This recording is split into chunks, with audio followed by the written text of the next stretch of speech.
Guys, लड़के कई बार लड़कियों को प्रपोज करते हैं और उसके रिप्लाई में कई बार रिजेक्शन भी मिल सकते हैं। आपने अपनी लाइफ में देखा भी होगा, लेकिन क्या आपने कभी ऐसे रिजेक्शन के बारे में सुना है जिसे जब लड़के को मिला तो वो इतना ऑफेंड हो गया कि उसके बाद उसने अपनी जान ले ली, लेकिन वो इस दुनिया से गया नहीं बल्कि मौत के बाद वापस आया। और उसके बाद की जो कहानी है वही मैं आज आपको सुनाऊंगा। लेकिन वो जानने से पहले, हेलो गाइस, मेरा नाम है अविनाश कुमार और आप देख रहे हो सीखो ऑफिशियल शो हॉरर स्टोरीज।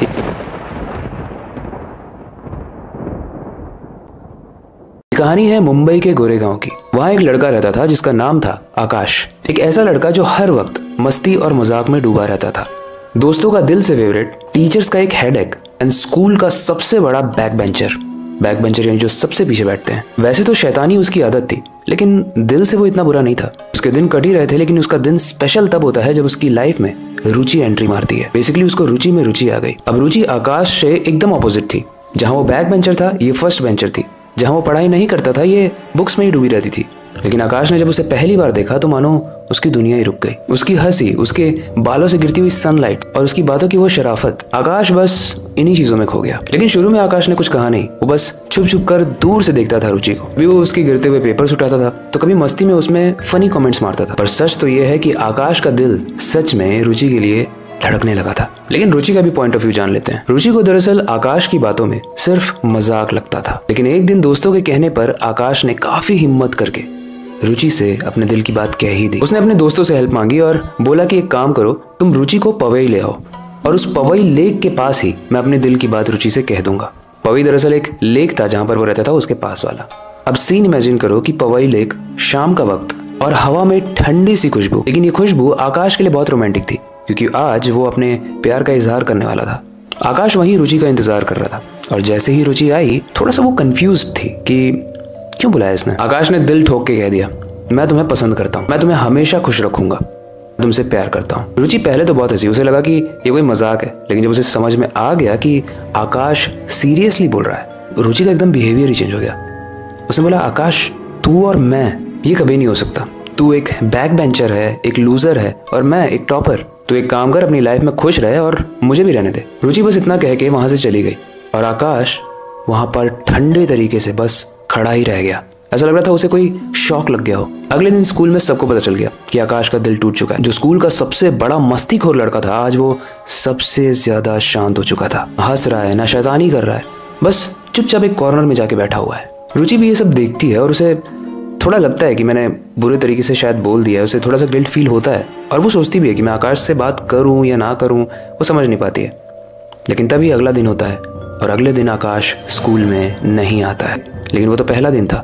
देखते ही देखते एक हफ्ता बीत जाता है और आकाश अभी भी स्कूल में नहीं आ रहा है। लोग कहने लगे कि आकाश ने स्कूल छोड़ दिया है और धीरे धीरे सब लोग उसे भूल गए। रुचि ने भी उसे भुला दिया। लेकिन एक रात रुचि अपने हॉस्टल के रूम जा रही थी, तभी उसके बिस्तर के नीचे से कुछ आवाज आई, तूने जो किया वो सही नहीं किया रुचि।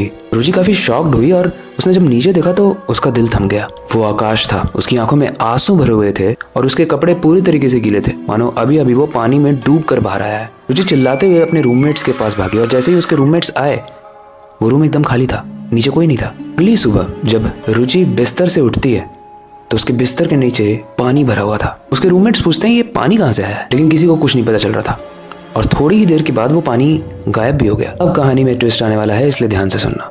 अब रुचि जब भी स्कूल जाती है, उसे आकाश की परछाई दिखती है, जैसे उसकी सीट पर कोई बैठा हो। लेकिन जब वो वापस मुड़कर देखती है तो वहां कोई नहीं होता था। और सबसे अजीब बात यह होती थी कि जब भी उसे वो परछाई दिखती थी, जहां भी दिखती थी वहां पर कुछ गीला गीला सा हो जाता था, पानी जैसा।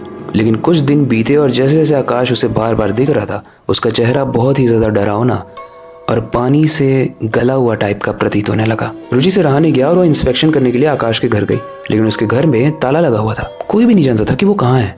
लेकिन सारी इन्वेस्टिगेशन करने के बाद रुचि आखिरकार थक जाती है और वो उसी पवई लेक के पास जाकर बैठ जाती है गिल्ट में। और वो खुद से बात करते हुए ये कह रही है कि मैंने इस बंदे से कभी भी प्यार नहीं किया, लेकिन प्यार ना करने के बाद भी आज भी मुझे वो हर जगह क्यों दिख रहा है। शाम के 5 बजे और एक बोट उस लेक के पास आती है। लेकिन स्ट्रेंज चीज ये है कि उस बोट में एक लाश थी। जब रुचि उस लाश को देखती है तो उसके पैरों के नीचे से जमीन खिसक जाती है। लाश आकाश की थी और वो हफ्तों से उसी पवई लेक में डूबा हुआ था। रुचि को समझ में आया कि जो आकाश उसे दिखता है वो उसकी भटकती हुई आत्मा है। आकाश ने अपने आप को खत्म कर लिया है। वो काफ़ी रिग्रेट फील कर रही थी, काफ़ी बुरा फील कर रही थी। लेकिन जब वो अपने घर जाती है, अपने हॉस्टल के रूम में जाती है, तो उसे वापस से आकाश दिखता है। इस बार वो खड़ा था और आग में जल रहा था, लेकिन वो कहता है कि मैं कहीं नहीं जाऊँगा, मैं यहीं रहूँगा तेरे पास। गाइस, ये स्टोरी मेरे एक सब्सक्राइबर ने भेजी थी और उसका नाम रुचि ही था। और वो बताती है कि आज भी उसे आकाश दिखता है। इसकी क्या सोल्यूशन है, वी डोंट नो, बट इस कहानी से हम एक चीज़ सीख सकते हैं। अगर हम किसी को रिजेक्ट भी कर रहे हैं तो उसे नीचा दिखा के रिजेक्ट नहीं करना चाहिए। मतलब हमें इतने बुरे तरीके से हर्ट करके रिजेक्ट नहीं करना चाहिए जिससे वो अपनी जान दे दे। अगर हमें कोई पसंद नहीं है तो हम उसको बहुत मैच्योरली भी उसको समझा सकते हैं, ना कि किसी को नीचा दिखाना। क्योंकि हर इंसान अपने आप में यूनिक होता है, अपने आप में हर इंसान टैलेंटेड होता है। तो हम किसी के दिखने से या किसी के बातों करने से या किसी भी तरीके से किसी को जज नहीं कर सकते। टाइप सबके अलग अलग होते हैं, सबकी पसंद अलग अलग होती है, लेकिन बेइज्जती नहीं करनी चाहिए किसी की। और यही आज की कहानी हमें सिखाती है। मेरी स्टोरी कैसी लगी आपको, इस रिलेटेड कोई फीडबैक है, आप कमेंट सेक्शन में बता सकते हो। आपके पास कोई सजेशन है उसे भी आप कमेंट सेक्शन में बता सकते हो। बाकी वक्त आ चुका है इस वीडियो को एंड करने का और नई वीडियो पर काम शुरू करने का। लेकिन जाने से पहले मैं बस एक ही चीज़ कहना चाहूँगा, अपनी क्यूरियोसिटी को डाई मत होने देना, नई चीज़ें सीखते रहना। अपने बेड के नीचे और खिड़की के बाहर ज़रूर देख लेना, आकाश की आत्मा तो नहीं लटक रही है। मिलते हैं अगली वीडियो में।